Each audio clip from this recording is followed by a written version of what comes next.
Hello दोस्तों, कैसे हैं आप लोग। उम्मीद करते हैं कि आप लोग बहुत ही अच्छे होंगे। तो जैसा कि हम लोग क्लास 10th का मैथ पढ़ रहे थे, कोऑर्डिनेट ज्योमेट्री प्राथमिक गणित का सोल्व हो रहा था। तो हम लोग उसमें चतुर्भुज सिद्ध करने वाला प्रश्न भी सीख चुके हैं। उसके बाद में त्रिभुज वाला भी सीख चुके हैं कि किस प्रकार से चतुर्भुज का चारों नियामक दिया हुआ रहेगा तो हम कैसे उसको सिद्ध करेंगे। ठीक है, तो इसके रिलेटिव जितना सारा क्वेश्चन होगा वो आप लोग आसानी से बना लिए होइएगा। अगर उसमें आप लोग को प्रॉब्लम होगा तो कमेंट बॉक्स में लिख करके डालें, मैं फिर उसका वीडियो बना के आप लोगों के लिए डालूंगा। तो इसलिए आज के क्लास में हम लोग को पढ़ना है वृत्त पे आधारित प्रश्न है, जो एग्जाम के लिए वीवीआई प्रश्न है और हमेशा पूछा भी जाता है। ये 5 नंबर का सवाल है। तो उम्मीद करते हैं कि आप लोग अच्छे से देखेंगे और समझ में भी आपको बहुत ही अच्छा से आएगा। तो चलिए देखते हैं प्रश्न मेरा क्या है। तो प्रश्न है, उस वृत्त का केंद्र ज्ञात कीजिए। उस वृत्त का केंद्र ज्ञात कीजिए जो उस त्रिभुज के परिगत खींचा गया है। जो उस वृत्त के परिगत खींचा गया है, जिसके शीर्ष के निर्देशांक 1,1, 2,3 और -2,2 है। और -2, क्या है, 2 है। अर्थात कहने का मतलब हुआ, क्वेश्चन है मतलब इस प्रकार से एक त्रिभुज है और उस त्रिभुज का तीनों निर्देशांक दिया हुआ है। ठीक, और तीनों निर्देशांक दिया हुआ है और उसके परिगत एक वृत्त खींचा गया है। उसके परिगत क्या खींचा गया है, एक वृत्त खींचा गया है। हम लोगों को उस वृत्त का केंद्र निकालना है। हम लोगों को उस वृत्त का क्या निकालना है, केंद्र निकालना है। तो चलिए देखते हैं इस क्वेश्चन को किस प्रकार से हम लोग डील करेंगे। देखिए, सबसे पहले यहाँ पर एक त्रिभुज बनाते हैं छोटा सा, जिसका नियामक मतलब नाम देते हैं ए बी सी। ठीक है, अब इसके परिगत एक वृत्त खींचा गया है। देखिए, परिगत मतलब इसके परिधि को लेते हुए एक वृत्त खींचा गया है। तो इसका केंद्र ज्ञात करना है। इसका केंद्र हम लोग मान लेते हैं, यहाँ से इसका केंद्र है O। इसका केंद्र क्या है, O। तो इस केंद्र का मतलब हम लोगों को मान ज्ञात करना है। ठीक है, तो इसमें A का नियामक आप लोग देखो क्या दिया हुआ है। A का नियामक है 1,1। A का नियामक है 1,1। उसके बाद में B का नियामक है 2,3 और C का नियामक है -2,2। -2,2। तो इस तीनों निर्देशांक को लेकर के चल करके आगे सिद्ध करना है कि इसका केंद्र क्या होगा, मतलब उसी का केंद्र हम लोगों को पता करना है। ठीक है, तो चलिए देखते हैं इसको कैसे बनाना है। जैसा कि आप लोग जानते हैं, एक साइड में इधर बता रहे हैं, मान लो कि एक प्रकार का ये वृत्त है। क्या है, वृत्त अर्थात सर्किल है, यानी ये वृत्त है। तो आप लोग जानते हैं कि वृत्त की सभी त्रिज्याएं आपस में बराबर होती है। सभी त्रिज्या आपस में क्या होती है, बराबर होती है। यानी वृत्त का सारा त्रिज्या आपस में इक्वल होता है, यानी एक दूसरे के क्या होते हैं, इक्वल होते हैं। जैसे आप मान लो कि साइकिल का रिंग देखे होइएगा, तो साइकिल का जो रिंग होता है उसका सारे स्कोप का साइज एक होगा। उसमें जो स्कोप लगा हुआ रहता है उस सारा स्कोप एक साइज का होगा। ऐसा तो उसमें नहीं होता है कि एगो स्कोप एक बिता का और एक हाथ का होगा। तो ऐसा होगा तो साइकिल का चक्का किस प्रकार से बनेगा। अर्थात ये एक उदाहरण था। तो इसमें आप लोग समझ गए कि एक वृत्त का त्रिज्या सब इक्वल होता है एक दूसरे के। ठीक है, तो यहाँ पर देखिए, हमारा यहाँ पर इस वृत्त का त्रिज्या क्या होगा। तो मान लो कि हम इस केंद्र से, इस वृत्त के केंद्र से इस परिधि को मिला देते हैं, तो ये क्या कहा जाएगा, त्रिज्या। अर्थात ओ भी हमारा एक प्रकार का क्या हुआ, त्रिज्या हुआ। ठीक इसी प्रकार से ओ से अगर हम सी को मिला दे तो ए भी मेरा क्या हुआ, त्रिज्या हुआ। फिर ए को ओ से मिला दे तो ए भी क्या हुआ, त्रिज्या हुआ। समझ में आया। तो देखो बच्चों, सबसे पहले इसमें हम लोगों को 3 गो त्रिज्या दिखाई दे रहा है। क्या गो, 3 गो। देखो ना, यहाँ 3 गो त्रिज्या है, ओ ए, ओ बी और क्या, ओ सी। ये तो हमारा क्या हुआ, त्रिज्या हुआ। क्या हुआ, त्रिज्या हुआ। तो त्रिज्या सारा आपस में क्या होता है, इक्वल होता है। त्रिज्या सारा आपस में क्या होता है, इक्वल। अर्थात कहने का मतलब हुआ, ये इसके बराबर होगा, फिर ये इसके बराबर होगा, यानी तीनों आपस में क्या है, बराबर है। तीनों आपस में क्या है, बराबर है। तो आप लोग यहाँ तक जान चुके हैं कि त्रिभुज का वृत्त का सारा त्रिज्या आपस में बराबर होता है। सारा आपस में क्या होता है, बराबर होता है। अब इसमें आप दूरी सूत्र का प्रयोग करेंगे। अर्थात हम लोग सबसे पहले इसका मान ज्ञात करना है, यानी इस वृत्त का केंद्र ज्ञात करना है, जो हम लोगों को पता करना है। तो उसको कुछ मान लेते हैं। ठीक है, तो हम इसको मतलब मान लेते हैं यहाँ पे x, y है, क्या है यहाँ पे लिखे इसलिए कि यहाँ पर लिखेंगे तो फिगर ज्यादा गंदा हो जाएगा। अर्थात इस O का मान क्या हुआ x, y, O का मान क्या हुआ x, y। इसमें किसी को दिक्कत तो देखिए किस प्रकार से डील करेंगे। सबसे पहले लिखेंगे गिवन दैट, अर्थात दिया हुआ है, अर्थात क्या दिया हुआ है, तो दिस इज फिगर से आप समझिए। फिगर में क्या है, एक मतलब त्रिभुज था, उसका तीनों निर्देशांक दिया हुआ है और उसको लेकर के एक वृत्त मतलब उसके परिगत एक वृत्त खींचा गया है। उस वृत्त का क्या निकालना है, केंद्र निकालना है। क्या निकालना है, केंद्र निकालना है। तो आप सभी को यहाँ पे देखो, सबसे पहले ए का मान क्या हो जाएगा 1,1, फिर उसके बाद में बी का क्या हो जाएगा 2,3 और सी का नियामक क्या हो जाएगा -2,2। इसमें हम केंद्र माने हैं, यानी लिखेंगे माना कि केंद्र बराबर है, अर्थात केंद्र को क्या सूचित करेंगे ओ से। तो केंद्र का मान है आपका x, y, यानी ये हम लोग माने हैं, ठीक है। तो केंद्र का मतलब ऑर्डिनेट हो गया x, y। तो सबसे पहले हम लोग क्या करेंगे, O से लेकर A तक का दूरी निकालेंगे, फिर O से B का दूरी निकालेंगे और O से C का दूरी निकालेंगे। तो दूरी निकालने के बाद हम लोग तीनों को आपस में इक्वल करेंगे। तीनों को आपस में क्या करेंगे, इक्वल। अर्थात कहने का मतलब हम लोगों को इसमें 3 गो समीकरण मिलने वाला है। देखो ना, OA का एगो निकलेगा, फिर उसी प्रकार से OB का एगो निकलेगा और फिर किसका निकालेगा, OC का निकलेगा। तो हम लोग क्या करेंगे, OA से OB के बराबर कर देंगे या OA को OC से, चाहे OC को OB से, यानी दो समीकरण आपस में इक्वल करके फिर उससे एक नया समीकरण बनाएंगे और उस नया समीकरण से चल के हम लोग x, y का मान निकालेंगे, जो हमारा क्या होगा, केंद्र होगा, जो क्या होगा, केंद्र। तो चलिए देखते हैं। देखिए, तो सबसे पहले यहाँ पे OA निकालेंगे। तो OA इक्वल टू, देखिए बउआ यहाँ पे O लिखे तो इसका मतलब ये नहीं कि O का मतलब यहाँ मूल बिंदु हो जाएगा, कि हम आपको कंसेप्ट में बताए हैं कि मूल बिंदु को O से सूचित करते हैं। तो यहाँ पर मूल बिंदु नहीं है, यहाँ पे केंद्र है। मानने के ऊपर है, आप हम मान लो कि यहाँ पे O माने हैं, आप P भी मान सकते हो, C भी मान सकते हो, कुछ भी मान सकते हो, आप स्वतंत्र हो, ठीक है। तो सबसे पहले OA बराबर फॉर्मूला क्या होगा, दो बिंदुओं के बीच का दूरी सूत्र होता है x1 माइनस x2 का whole square plus y1 minus y2 का होल स्क्वायर। OA का निकालना है। तो सबसे पहले आप देखो OA तो x1 x2 y1 y2, ठीक है। तो हो जाएगा क्या होगा बताओ, x1 x2 तो x माइनस 1 का whole square plus y minus 1 का होल स्क्वायर। तो देखो OA का मान क्या आ रहा है, मतलब इस रूट को अगर ए साइड हम लोग लाएंगे तो क्या होगा OA स्क्वायर, तो OA square equal to x minus 1 का whole square plus y minus 1 का होल स्क्वायर। तो इसको होल स्क्वायर पे खोलेंगे तो क्या आएगा, यानी a माइनस बी का होल स्क्वायर आपको पता होगा क्या होता है, a माइनस बी का होल स्क्वायर क्या होता है बोलो, a square minus 2ab plus क्या होता है b स्क्वायर, प्लस क्या होता है a माइनस बी का whole square a square minus 2ab plus क्या होता है b स्क्वायर। तो नॉर्मल सी बात है, इसको हम लोग a माइनस बी के होल स्क्वायर पर खोल देंगे, जिसमें a का काम है, यानी हे में a के काम कौन करी, x करी, अब b के काम कौन करी, 1 करी। हे में तनी बताओ लोगन, a के काम कौन करी y, अब b के काम कौन करी 1। समझ में आयल, ना आयल तो अब देखा समझ में आ जाए, ठीक बा। देखा इसको a माइनस बी पर खोलम तो a के काम कौन करी x, अब b के काम कौन करी 1 करी ना। तो यहाँ पर x का स्क्वायर अब माइनस 2x अब प्लस 1 का स्क्वायर क्या होता है 1, अर्थात फिर अब इसको खोलेंगे तो इसमें a का मान कौन है y है, तो हो जाएगा y स्क्वायर माइनस 2y अब प्लस क्या हो जाएगा 1 हो जाएगा, प्लस क्या हो जाएगा 1। तो देखो तो पावरों वालों को हम लोग एक तरफ कर दे, पावरों वाला माने जानते हैं ना, जिसका तनी इज्जत हो, पोस्ट हो, यानी पावर मतलब एक्स स्क्वायर और वाई स्क्वायर।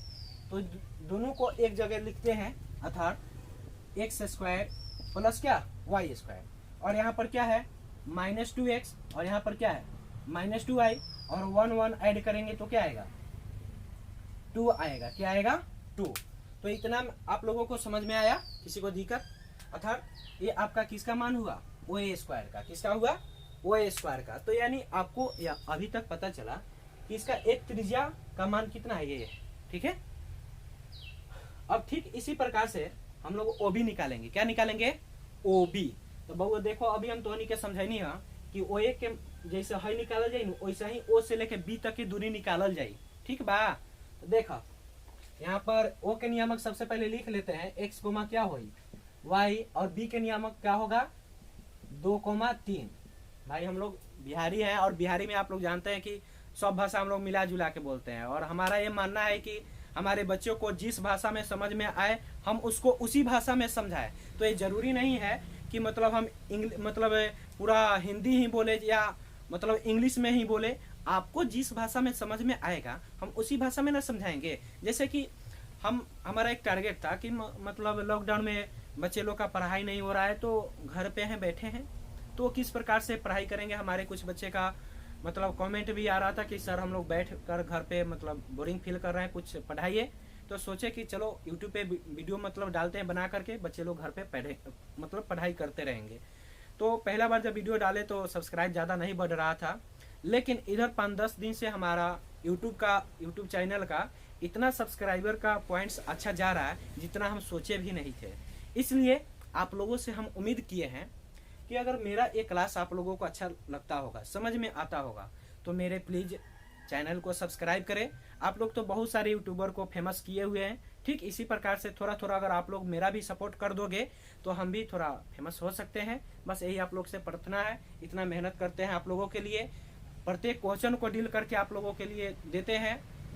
तो इसलिए आपसे एक विनती है कि एक छोटा सा सब्सक्राइब कर दो और एक लाइक कमेंट कर दो, यही मेरे लिए बहुत है। हम आपसे कोई पैसा तो नहीं मांग रहे हैं ना, पूरा बिल्कुल में पढ़ा रहे हैं, मतलब पूरा मुफ्त में पढ़ा रहे हैं। हमारे यहाँ ये सब ऑफर है। मान लीजिए आप कोचिंग में ज्वाइन करते हो तो हम आपको फ्री वैसा बच्चा है जिसको पढ़ाने का मतलब कोई साधन नहीं है, उसके माँ बाप गरीब है, पढ़ाने में असक्षम है, उनको हम पूरा निःशुल्क पढ़ाते हैं। ठीक है, तो इसलिए आप लोग थोड़ा मेरा हेल्प करो, सपोर्ट करो कि हम भी थोड़ा आगे बढ़ें, क्योंकि एक दूसरे के सपोर्ट से ही इंसान आगे बढ़ता है। तो मैं आप लोगों से यही आशा करता हूँ। खैर छोड़िए, वो सब अलग की बात है, अपना बात मैं आप लोगों के बीच शेयर किया हूँ। चलिए, तो अब हम लोगों को क्या निकालना है, ओ बी निकालना है। तो ओ का नियामक हो गया और किसका नियामक हो गया, बी का। तो अर्थात अब क्या निकालेंगे, ओ बी। क्या निकालेंगे, ओ बी। तो ओ बी बराबर फॉर्मूला क्या होगा, x1 माइनस x2 का whole square plus y1 minus y2 का होल स्क्वायर। तो यहाँ पे x1 माइनस x2 है, तो x1 x2 y1 y2, तो क्या होगा बताओ, x माइनस 2 का whole square plus y minus 3 का होल स्क्वायर, y माइनस 3 का होल स्क्वायर। तो आप देखो यहाँ पर जो रूट है ना, इसको ए साइड ले आएंगे तो क्या हो जाएगा, ओ बी स्क्वायर, और इसको x माइनस 2 को हम लोग फार्मूला पे खोल देंगे, जैसे कि यहाँ पे आपको खोल के बताया है ना, ए माइनस बी के होल स्क्वायर पर खोले हैं। तो ठीक यही प्रकार से हमनी का हेकरा के खोल जाए। ठीक बा, खोल जाए मतलब विस्तारित कर जाए फार्मूला पर। तो यहाँ पर क्या हो जाए, x square minus 2x plus का 4, और यहाँ पर Y square minus 6y plus का हो जाए 9। तो फिर पहले के जैसन ओ बी स्क्वायर बराबर x square plus Y square minus 2x minus 6y, और 4 गो 9 गो कै गो बोला तो लोगन 13 गो, कै गो 13 गो। तो ये केकर मान हो गया, ओ बी के, अर्थात ओ बी स्क्वायर कितना मान हो गया, पहल का हमने कितना मिलल बा और दूसरी का है मिलिए गल का। तो अब तीसरी का हमने का निकालिए दिया, ये आसानी बा, आसान तरीका से बन जाए ओसी का मान। ठीक यही प्रकार से तो देखिए डायरेक्ट लिखते हैं, ओसी equal to x1 minus x2 का whole square plus y1 minus y2 का होल स्क्वायर। इसी फार्मूला का अप्लाई यहाँ पे होगा। तो ओसी, तो x1 x2 y1 y2, तो यहाँ पर x है और यहाँ पर क्या है माइनस, आई फार्मूला का माइनस मिलकर क्या हो जाएगा, प्लस 2 का whole square plus y1 minus y2, तो क्या होगा y माइनस 2 का होल स्क्वायर, रूट इधर आएगा तो क्या होगा, ओसी स्क्वायर इधर है, x प्लस 2 का होल स्क्वायर यानी a प्लस बी का होल स्क्वायर। तो a प्लस बी का होल स्क्वायर क्या होता है, a square plus 2ab plus B square. तो हो जाएगा x square plus 2x plus 4, इसको खोलेंगे माइनस बी के होल स्क्वायर पे, तो क्या होगा y square minus 4y plus क्या 4, अर्थात X square plus Y square plus 2x minus 4y और चार गो कै गो खला 8 गो खले। तो भाई आप लोग देखो यहाँ पे हम लोगों को तीनों समीकरण प्राप्त है। कौन कौन देखो तो थोड़ा ध्यान से, ओ ए स्क्वायर का मान इतना है और ओ बी स्क्वायर का मान इतना है और ओ सी स्क्वायर का मान इतना है। तो आप लोगों को पता है, जस्ट पहले बताए हैं कि वृत्त का सारा त्रिज्या आपस में क्या होता है, बराबर होता है। वृत्त का सारा त्रिज्या आपस में क्या होता है, बराबर होता है। तो ए भी हमारा त्रिज्या है, ए भी त्रिज्या है और ए भी क्या है, त्रिज्या है। तो हम इसमें क्या करेंगे, किसी दो समीकरण को, किसी दो त्रिज्या को आपस में बराबर करेंगे। आपस में क्या करेंगे, बराबर, अर्थात इस प्रकार से। चलो हम ओ ए स्क्वायर को ओ बी स्क्वायर से बराबर करते हैं। लिखेंगे प्रश्न से। तो देखो ओ ए स्क्वायर इक्वल टू क्या होगा, ओ बी स्क्वायर होगा ना। तो अब देखो यहाँ पे ओ ए स्क्वायर का मान क्या है, X square plus Y square minus 2x minus 2y plus 2, और ओ बी स्क्वायर का मान क्या होता है, X square plus Y square plus 2x minus 4y अब प्लस क्या 8। अब देखो भाई दोनों साइड कटने वाला है।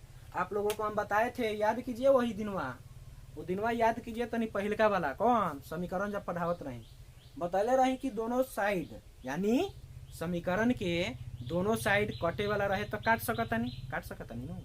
अर्थात कहे का मतलब हुआ कि जब समीकरण के दोनों साइड कटने वाला अंक है तो उसे क्या कर सकते हैं, काट सकते हैं। यानी समीकरण के दोनों साइड आप कोई अंक से गुना कर दो, कोई अंक से भाग कर दो, कोई अंक घटा लोगे या कोई अंक जोड़ दो, कोई फर्क नहीं पड़ता है, बशर्ते सेम अंक होनी चाहिए दोनों साइड, ठीक है।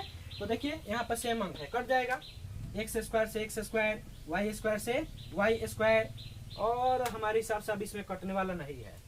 तो देखो बचा क्या, माइनस 2x माइनस 2y, आई प्लस में 2x इधर आएगा तो माइनस 2x, आई माइनस में इधर आएगा तो प्लस 4y हो जाएगा ना। और इधर इक्वल, पहले से देखो क्या है 8 है, और यहाँ पर प्लस में 2 है, इधर आएगा तो क्या हो जाएगा माइनस 2। तो उम्मीद करते हैं कि आप लोगों को यहाँ तक समझ में आया होगा, इसमें किसी को दिक्कत नहीं होगा, ठीक है। तो चलिए अब आगे बढ़ते हैं। तो यहाँ पे बता रहे हैं, यहाँ पर हो जाएगा दूगो कै गो माइनस 4x, उसके बाद में माइनस 2 प्लस 4 गो y में से 2 गो घटी, तब कितना बची, प्लस 2y बची। आई 8 में से 2 गो घटी तो कै गो बची, 6 गो। आई देखा लोगन दोनों में कितना कॉमन बा, 2 गो कॉमन बा, तो इनमें से 2 कॉमन ले ले हम, चाहे माइनस 2 भी कॉमन ले सकते हैं। तो चलो हम प्लस 2 कॉमन लेते हैं, तो क्या होगा माइनस 2x अब प्लस y इक्वल टू 6। तो 2 से 6 कटेगा, अर्थात माइनस 2x अब प्लस y प्लस क्या हो जाएगा y इक्वल क्या होगा 3। इसको फर्स्ट इक्वेशन मान ले, हमें किसी को दिक्कत, उम्मीद करते हैं कि आप लोगों को इतना समझ में आया होगा, इसमें किसी को दिक्कत नहीं होगा। तो देखो बोर्ड भर चुका है, इसके आगे का प्रश्न हम लोगों को इसको मिटा के बनाना पड़ेगा।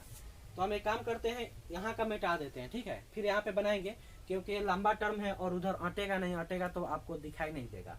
तो इसको आप लोग थोड़ा स्क्रीनशॉट ले लो, आप लोग कॉपी में नोट कर लीजिएगा। तो स्क्रीनशॉट ले लिए होइएगा। तो चलिए इसको मिटाते हैं, ठीक है। देखिए यहाँ पे हम इसको क्या किए, अब मिटा दिए। अब यहाँ पे हम लोग इसको डील करेंगे, ठीक है। देखो तो चलिए अब इसके पहले जैसे हम लोग किसको बराबर किए, ओ ए स्क्वायर और ओ बी स्क्वायर को, अब हम लोग बराबर करेंगे ओ बी स्क्वायर और ओ सी स्क्वायर को। तो लिखेंगे O B square equal to क्या, ओ सी स्क्वायर हो जाएगा, क्योंकि दोनों त्रिज्या है और वृत्त की सारी त्रिज्या आपस में बराबर होती है। तो ओ बी स्क्वायर का मान क्या है, देखो X square plus Y square minus 2x minus 6y अब प्लस 3। तो ये तो ओ बी का मान हो गया। ओ सी स्क्वायर का मान क्या है, देखो ओ सी स्क्वायर का कहाँ गया, यहाँ पर है, यहाँ पर। तो X square plus Y square plus 2x अब माइनस 4y अब प्लस 8। तो देखो पहले का जैसा ही दोनों आपस में बेचारा बराबर है, तो बेचारा राम कट जाएगा, जय श्री राम। तो हो जाएगा क्या माइनस 2x माइनस 6y, अंकों को बाद में प्लस 2x इधर ले आएंगे तो क्या होगा माइनस 2x, माइनस में इधर आएगा तो प्लस 4y, और यहाँ पर 8 पहले से बैठल है, हाई बेचारा हे साइड में है, उठ के है नकारी जाए, बेचारा के हरासमेंट हो जाए, तो बेचारा पहले बार ध्वनिक कारी बन जाए कथी गरीब, अर्थात हेने धनात्मक रहलन, हेने आके क्या बन गलन ऋणात्मक। तो अब देखो -2x और -2x क्या होगा -4x, और 6y में से 4y घटाएंगे तो -2y, और यहाँ 8 में से 3 जाएगा तो क्या होगा 5 होगा। क्या होगा 5 होगा। इसमें किसी को दिक्कत? उम्मीद करते हैं कि यहाँ तक आप लोगों को मतलब कि अच्छा से समझ में आ गया होगा। तो इसमें देखिए कॉमन हम क्या लेते हैं -2, चलिए कॉमन ले लेते हैं तो क्या बचेगा 2x, हम प्लस क्या हो जाएगा y इक्वल 5, इसको हेने भेज देंगे, ठीक है। तो 2x प्लस y हेने बेचारा गुना में हेने करिया के नीचे लटक जाई हन, तो 5 बटा क्या हो जाए -2, इसको हम सेकेंड इक्वेशन मानते हैं, ठीक है। तो अब देखो आपको दो समीकरण पता चल गया है, समीकरण फर्स्ट और समीकरण सेकेंड। तो यहाँ पर हम लोग समीकरण फर्स्ट और सेकेंड को लेकर चलेंगे तो किसका मान आएगा x और y का मान निकल जाएगा। तो लिखेंगे क्या समीकरण फर्स्ट तथा सेकेंड से, फर्स्ट देखो क्या है -2x प्लस y और इक्वल क्या है 3, और ये क्या है 2x प्लस y और इक्वल 5 बटा -2 है। देखो आप जब इसको ऐड करोगे तो कट जाएगा, क्योंकि एक माइनस और एक क्या है प्लस, और y ऐड करोगे तो 2y, और इधर क्या हो जाएगा 3 माइनस 5 बटा 2, 3 माइनस क्या हो जाएगा 5 बटा 2 हो जाएगा। तो देखिए कहीं शायद आप लोगों को नीचे दिखाई नहीं दे रहा है, तो आप देखो यहाँ पे इसको मिटा सकते हैं ना, आप लोग स्क्रीनशॉट तो पहले लिए ही थे, चाहे चलो इसको यहाँ पे बनाते हैं, ठीक है। यहाँ पे थोड़ा स्पेस है, तो यहाँ पर देखो 2y इक्वल टू क्या रहा है 2y इक्वल टू आ रहा है 3 दूना क्या हो जाएगा 6 माइनस 5 अब बटा में क्या 2, तो 2y इक्वल टू हो जाएगा, घटेगा तो 1/2, भाई 2 गुना में इधर आके लटक जाएगा है का जोरे, तो y इक्वल टू 2 गुना 2, तो y के मान क्या आया 1/4 आया, y का मान क्या आया 1/4। अब x का मान चाहिए तो लिखेंगे क्या समीकरण फर्स्ट में y का मान रखने पर, तो समीकरण फर्स्ट क्या है -2x plus y equal to 3, तो y का मान 1/4 आया है, तो -2x प्लस 1/4 इक्वल 3, ये प्लस में उधर जाएगा तो माइनस में, तो -2x इक्वल टू 3 माइनस 1/4, तो हो जाएगा -2x, और 4 3 12 में से एक हो गया तो क्या 11/4, तो हयो 2 हेने करी आके लटक जाई हन इसको, तो हो जाएगा क्या x बराबर माइनस इधर आ जाएगा तो -11/8, तो ये किसका मान आया x का। तो हम लोगों को क्वेश्चन में बोला गया था किसका केंद्र निकालने के लिए, वृत्त का केंद्र निकालने के लिए, तो हम लोग वृत्त का केंद्र अर्थात तो O बराबर क्या माने थे x, y। तो देखो आपको x का मान क्या आया -11/8, और y का मान क्या आया है y का मान 1/4 आया है, तो यहाँ पर क्या लिख देंगे 11/4, यही हमारा आंसर हुआ, ठीक है। तो उम्मीद करते हैं कि आप लोगों को मतलब इतना अच्छा से समझ में आ गया होगा, इसमें किसी प्रकार से आपको दिक्कत नहीं होगा, ठीक है। यहाँ पर है देख लो मतलब केंद्र का मान है यहाँ पे साइड में, तो उम्मीद करते हैं कि आप लोगों को बहुत ही अच्छा ढंग से समझ में आया होगा यह क्वेश्चन। तो आप लोग इसको नोट कर लो कॉपी में, और इसको घर पे जा करके इस पर आधारित जो प्रश्न है उसको आप लोग खुद बनाना, तो आपका चैप्टर सोल्व हो जाएगा। हम आप लोगों को ये चैप्टर पूरे आसानी से बताए हैं और प्रत्येक टॉपिक पे वीडियो डालते गए हैं, तो उम्मीद करते हैं कि आप लोग इस सारे वीडियो को देख करके इस चैप्टर को डील कर सकते हैं। तो चैप्टर को बनाना आप, और प्रॉब्लम अगर होगा तो व्हाट्सअप नंबर है, व्हाट्सअप पे भेज देना, या आप मतलब वीडियो के कमेंट बॉक्स में भेज सकते हो, हम जब क्वेश्चन आपका देखेंगे ना तो बनाकर भेज देंगे, ठीक है। तो आप लोग के लिए होमवर्क है मतलब नियामक ज्यामिति का फर्स्ट चैप्टर किस गणित से, प्राथमिक गणित से बनाना है, ठीक है। और जब प्राथमिक गणित से आप बना लोगे तो आपका एनसीईआरटी मैथ होगा आपके पास, तो फिर एनसीईआरटी से बनाने बैठना, एनसीईआरटी से भी उम्मीद करते हैं कि आपको पहला चैप्टर पूरा बन जाएगा, ठीक है। तो उसका भी बनाना, और दोनों किताब को बनाने के बाद में जो आपको प्रॉब्लम होगा जितना सारा क्वेश्चन उसको लिख करके मेरे पास भेजना, मैं आपको बना करके भेज दूंगा, ठीक है। तो अब इसके आगे हमारा क्लास होगा विभाजन सूत्र का, जो कल के क्लास में जानेंगे, तो इसको आप लोग नोट कर लो, ठीक है। और आगे के क्लास में हम लोग इसका सेकेंड चैप्टर पढ़ेंगे नियामक ज्यामिति का विभाजन सूत्र, जो आप लोगों के लिए काफी मतलब बवाल चैप्टर है, काफी तहलका मचाने वाला चैप्टर है। ठीक है, तो देखेंगे उस चैप्टर में क्या है और किस प्रकार से हम लोगों को पढ़ना है। ठीक है, तो चलिए फिर मिलते हैं नेक्स्ट वीडियो में, बाय।